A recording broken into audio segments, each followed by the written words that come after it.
before profits. Here to give us the CNBC edge, Jeff Kraws. He's the senior pharmaceutical analyst at Crystal Research Associates.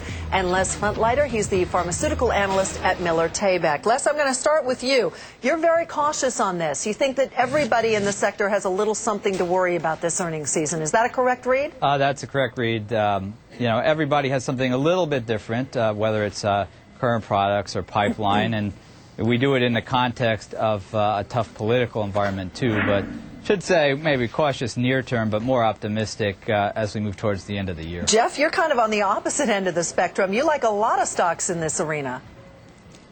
Well, we've always believed in holding a basket of stocks. If you can pick the right basket of stocks in an arena, you can make money.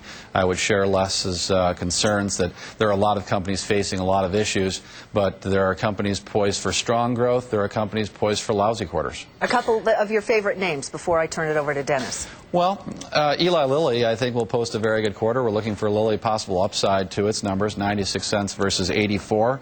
I think also Genzyme 93 versus 78 could be a good company. And I think the generics are going to continue to be poised for very strong growth. Both Bar Labs, Teva, and Perrigo should post very strong quarters. On the negative side, Wyeth is probably going to have trouble this quarter. Schering-Plough is definitely going to have trouble this quarter. And I think, like Les mentioned, there's a lot of companies facing increasing pricing, generic competition, and product delays. Hey, Les. Yes. I want you to work harder now. You can't find a single stock to recommend in one of the growth industries of the entire future. You're just going to take the rest of the year off? Give us a stock, babe. Well, I like Merck, but I wouldn't necessarily buy it right ahead of earnings on Monday morning. If Vytorin turns out, as we suspect, to be not as bad, I'm a buyer there. As far as some of the others, I'll take a pass and wait till the 3Q and see who's running for president. Okay. Hey, Jeffrey, do you think that Jeff Kidler, the CEO of Pfizer, survives? Because it seems like some people are running out of patience.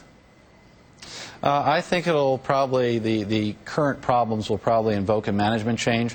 You can't cut costs and you can't consolidate as far as your workforce is as fast as you are when you're facing pressure on so many fronts, both on new products being launched against it as well as generic competition. I believe that the pharmaceutical industry, this first quarter is very tough because they're up against tough comps.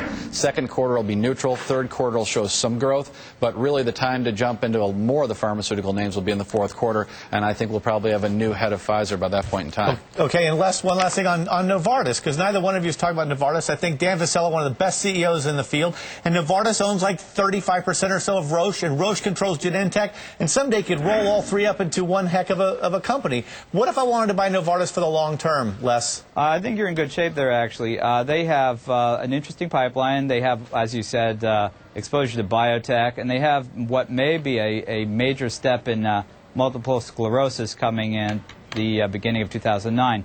So longer term, yes, but they have to lap some difficult comps with Zelnorm and Norvasc. Okay, gentlemen, thank you. Have a great weekend. We'll see what happens on Monday. And a programming note, speaking of that, Merck's CEO will be discussing that company's earnings on Squawk on the Street coming up Monday morning, so you won't want to miss that. Believe it or not, this is one of the best times of the year to hit the beaches in the Caribbean and on the Gulf Coast. Oh, I believe it. Oh, I believe that too. If that sounds good to you, the folks at Travel and Leisure have 3 gorgeous beaches. That would be one of them. We'll show you the hot spots.